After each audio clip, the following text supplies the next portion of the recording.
Izako akipiny masoko tsy hijery anao, ro mitsipalotra eny ka tsy ho zakako ny akantonao. Fiziko mafy ny tanako tsy antso anao, ndro sanatria anao tamy ka tsy ho hitako indray zay atao. Ny tongotro roa de rarako tsy anantony eny aminao, ro resy tahotrao ka ny vavaovahotra minatrao.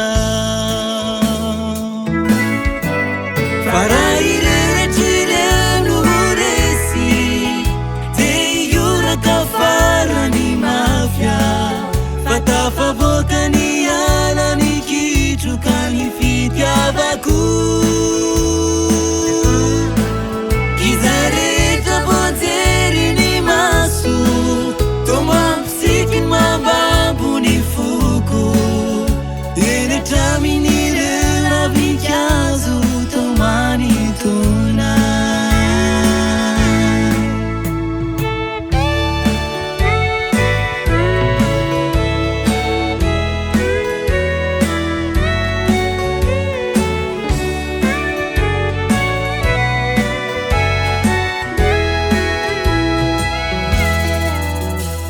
Nanohitra ihany io kanefa magaga fa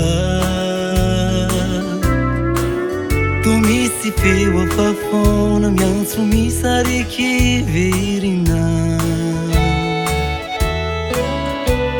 Ianao no nameno ny nofy ny alina, miakavy tsy lany miakavananao mboly anao ihany. Fa raha ireretr'ireno resy de ioraka farany mafia, fa tafavoaka ny ala ny kitro ka ny fitiavako.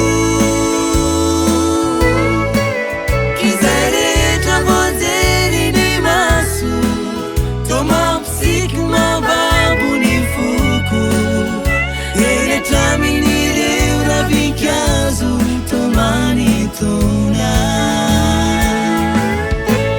Fa raha ireretr'ireno resy de ioraka farany mafia, fa tafavoaka ny ala ny kitro ka ny fitiavako. Kiza rehetra voajery ny maso, to mampisiky mambabo ny foko, eny hatramin'ireo